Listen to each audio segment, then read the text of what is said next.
when you're in pain, soothing as a springtime rain, to have a friend right in your corner. Your heart will feel a little warmer. Tender loving care, tender loving care. Each warm and friendly touch lets someone know you care so much. Tender loving care, tender loving care.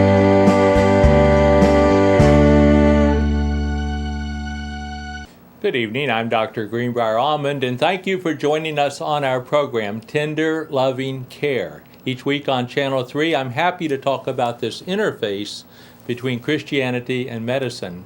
Tonight, I'm really excited about a program that I'll be presenting at the American Legion Hall on September the 9th, 2013. So a couple months away, about 6 weeks away, but it's going to be a continuation of what they've been calling Forensic Mondays. And the talk I'm going to be giving is about suicide. It's a strange thing to talk about in the middle of the summer, but I found it interesting as I've been getting into the topic, especially of forensics. And I thought it would be good to talk as a detective or as a policeman or as a coroner may talk about a case of death. Is it a suicide? Is it a homicide? Is it an accidental death? What is happening to the person? And I know that this is an important topic because suicide is in epidemic proportion now in our society. It's the second leading cause of death for young people. As people get into their middle age, it's the third leading cause of death. Even in the late middle age, it's the fourth leading cause of death. So it's rising rapidly. There are more suicide deaths than there are automobile accident deaths. So this is a strange world we live in. And of course, we've all been aware of what's happening with the military, with the number of suicide in active duty soldiers, and of course in returning veterans, which is a tragedy. So we're going to talk about forensics, and I thought I would give you a little warm-up tonight, since I'm reading some articles and researching. And I know that a lot of people watch the CSI on TV, program Law and Order, and then of course my father had us tune in to Perry Mason in our generation. And Dad actually was a avid reader of Perry Mason, Earl Stanley Gardner books of Perry Mason. There were some 80 of those books, and I'm sure that he had all of them on his shelf in the bedroom. And as he would be waiting for a delivery at the hospital, he would often have a Perry Mason story with him and would help pass the time. But solving a mystery intrigues people, and Dad is included in that. In fact, let me tell you one story, and then we'll go to the information that I've been able to gather for the program coming up on the 9th day of September, Monday after Labor Day, when we get back into the swing of things in the fall. Well, Dad was in the Army Air Corps in the occupation of Japan. And at that time, of course, the soldiers had just won a hard-fought battle against the Japanese, and American forces were occupying Japan. And there was a lot of hatred still.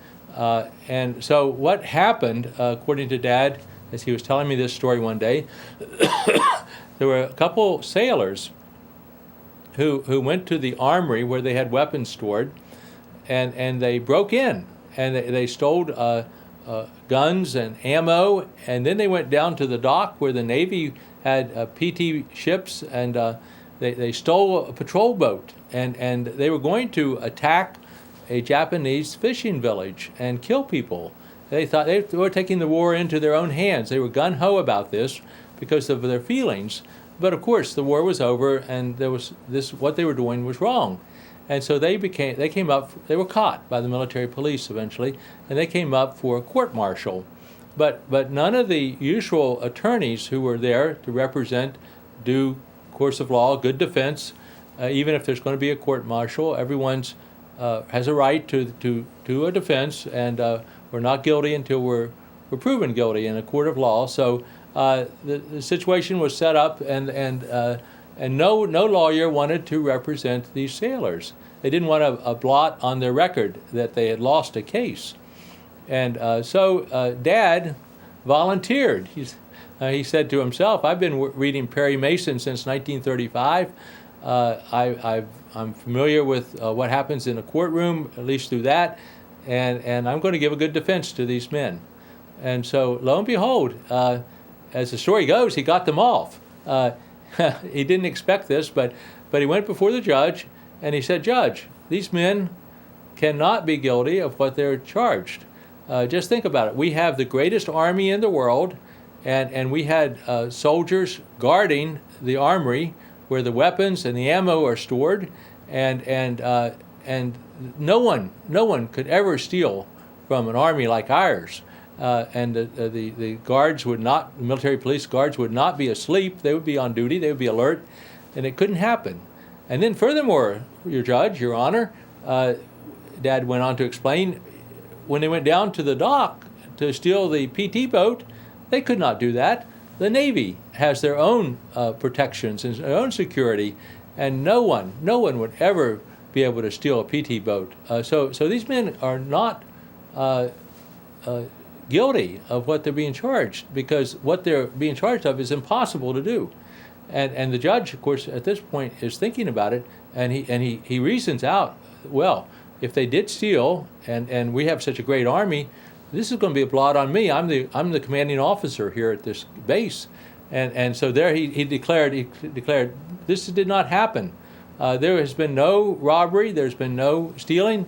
These men don't deserve court-martial. There's been no crime. They're free to go, back to duty. And Dad was surprised by that, but he was performing a classic Perry Mason maneuver where Perry Mason would always get the other side to concede an error in their own judgment, and that's how he would get his criminals off, or those that were accused of crime. Of course, they're innocent until proven guilty. So this idea of forensics intrigues me, and I want to get into this a little bit with you. I know this is a little gruesome, but I grew up sitting around a table where Dad would talk about cases, medical information. My sisters didn't like it, but it intrigued me. And this is an important topic, but that could be gruesome, but I'll try not to make it too gruesome. First of all, I want to give credit to Michelle Aker, A-C-K-E-R. She has a column called WritingWorld.com, and she's teaching young budding mystery writers and forensic writers to write well. And so she has a 12-page article. I taking this offline, and it's about how to write a mystery, about how a murder could be interpreted as a suicide, or suicide interpreted as a murder, and so forth. So that it would make a good summer read at the beach. Someone would buy a book written by an author who followed her techniques here, and so she's got some good information. Well, first of all, let's take methods.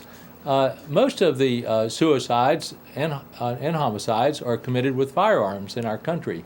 According to her statistic, it's about 64% of the men commit suicide with firearms, and 40% of the women. And generally, it's a quick death. It's a relatively painless death.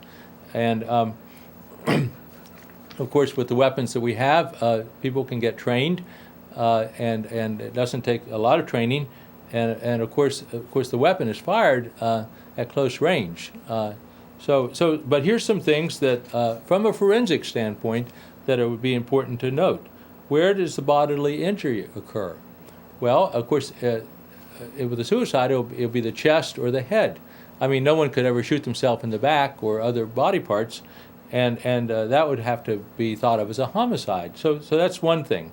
Of course, the distance from the body, I mentioned that, and then there's the unburnt carbon on the body and on the hand that fires the weapon. And there would be only one shot. So that would be all things that a mystery writer would want to include accurately in their storytelling, or a forensic case, as we're going to describe on Monday, September the 9th, with the American Legion. There would only be one shot. The angle of the shot, most of the shots would be up at an up angle, since people would be holding the weapon in their hand. Again, one shot only, powder residue. And interesting to me, and I'm a psychiatrist, but I hadn't thought about this, but people would generally not shoot through their clothing. They would unbutton a shirt if it's going to be a chest wound that they're contemplating. And I agree with this. I mean, I hadn't thought about this, but being, again, the son of a doctor and realizing that there had been a death in our community about the time that I was going to the junior-senior prom back in Buchanan Upshur High School. This would have had to be about 1964 or 65. We had a death by suicide in our community. And the man had a tuxedo and happened to be my size, but anyway, he didn't commit suicide in his tuxedo. He did not get it damaged at all. I guess he valued it as a property. And so after his death, of course, his material worldly items were of no use to him, and they were auctioned off, and I got a tuxedo, and I wore it to the prom. But that's interesting. The clothing would not be generally destroyed in a suicide, according to our writer here, Michelle Aker, who writes successful murder mysteries. So another thing about it would be a history of a struggle. Of course, that would point toward homicide, wouldn't it?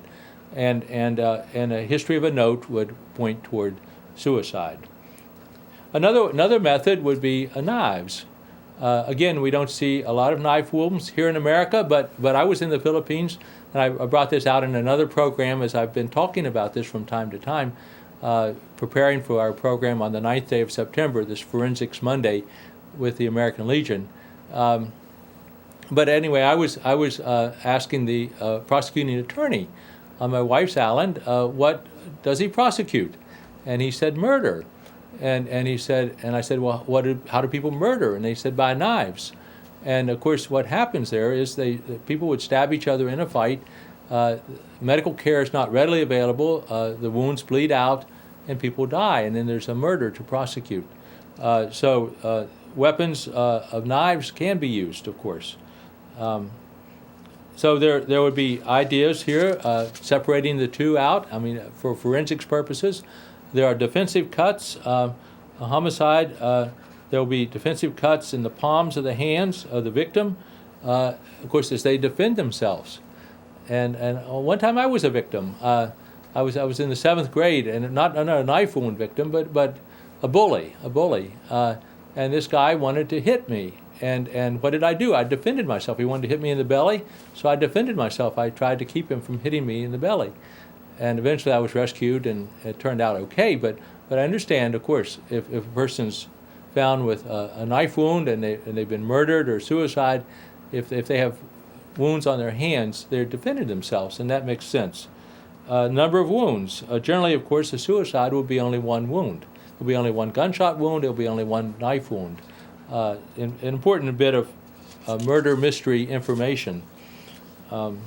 And the location of the weapon. The weapon will be present in a suicide. With the homicide, the weapon has disappeared. It's gotten rid of. And of course, there would be fingerprints on the weapon. Presence of a note, again, would go towards suicide. And stabbing through clothing. This would probably be a homicide. Again, people are, very ambivalent is the term we use in psychiatry. They don't want to really die.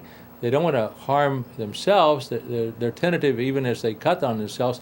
Sometimes they make little tiny cuts, and not a major cut, but they certainly don't want to destroy their property. So again, something to think about for forensics purposes. Fascinating stuff.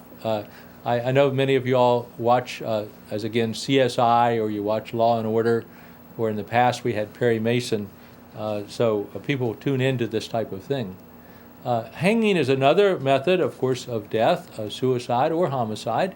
We have execution by hanging.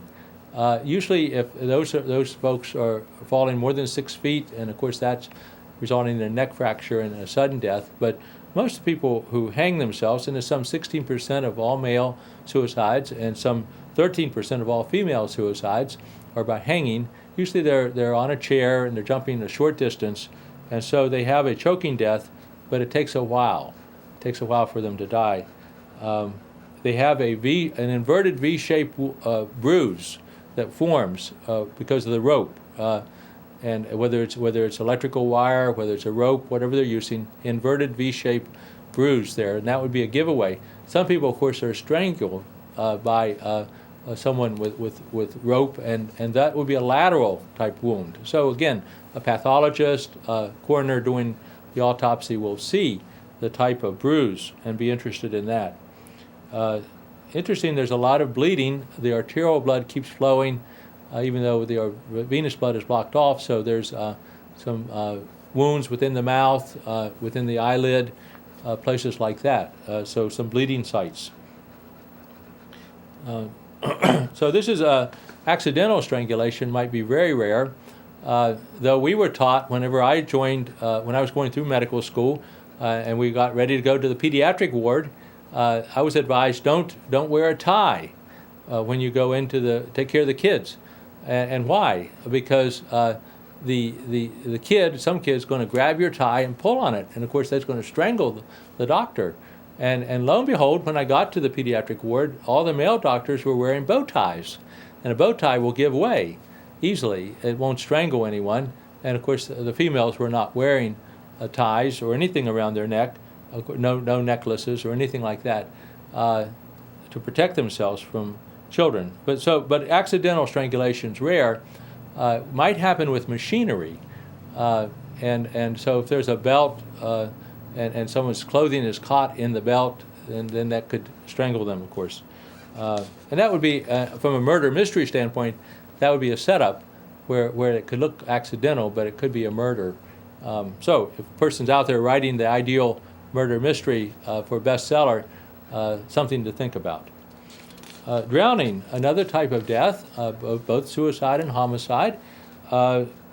This is generally a very hard to sort out. It usually ends up, the coroner usually says it's an accident because you cannot prove easily that someone's head was held underwater and they suffocated.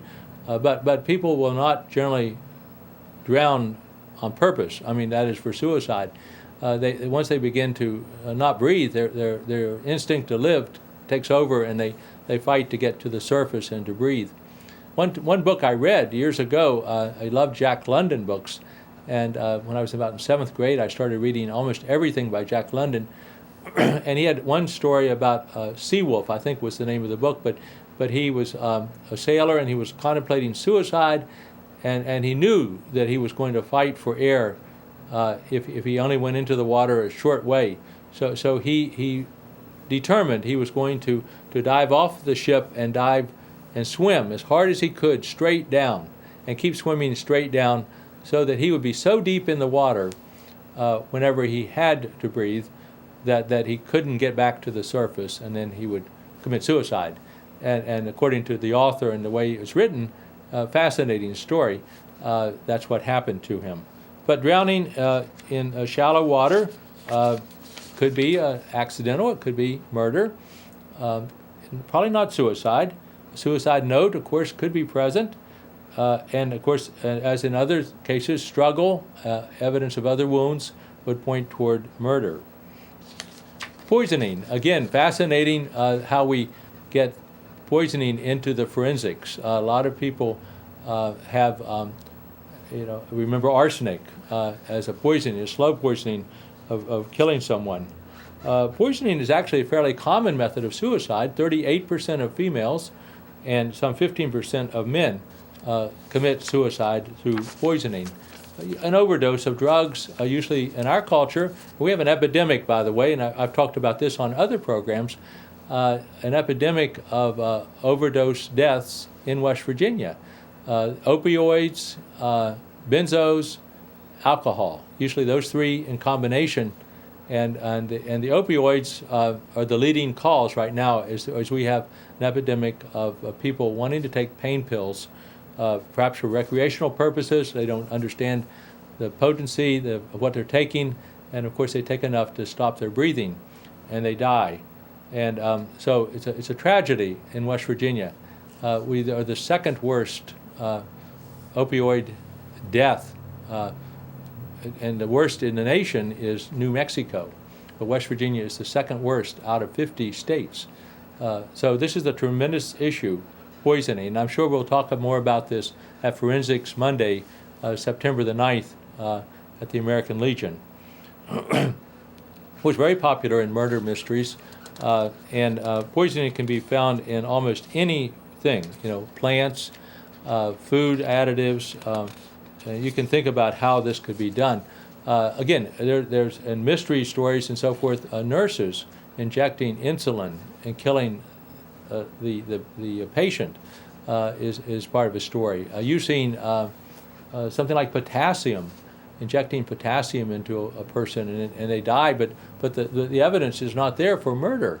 Literally, the nurses or whoever is doing this injecting is getting away with murder, and they're not discovered, according to news articles that I can read, for weeks or months or years, one hospital after another.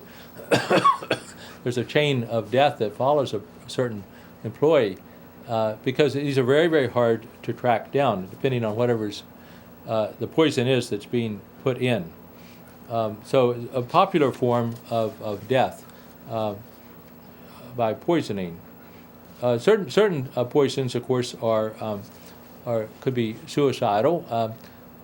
I have patients who have diabetes, and they manage their own insulin. They do it very effectively, but they understand that there's a therapeutic dose, and there's a dose that would lower the blood sugar to the point that they might convulse. They might then have a heart attack, a seizure. They may die of asphyxiation, something like that. So insulin comas can be induced, and patients have done that to themselves.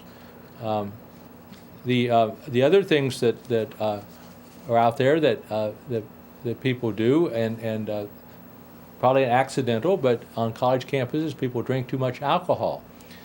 Usually about 25, I would say, glasses of beer, but bottles of beer, 8-ounce, 12-ounce bottles, is enough to stop people from breathing.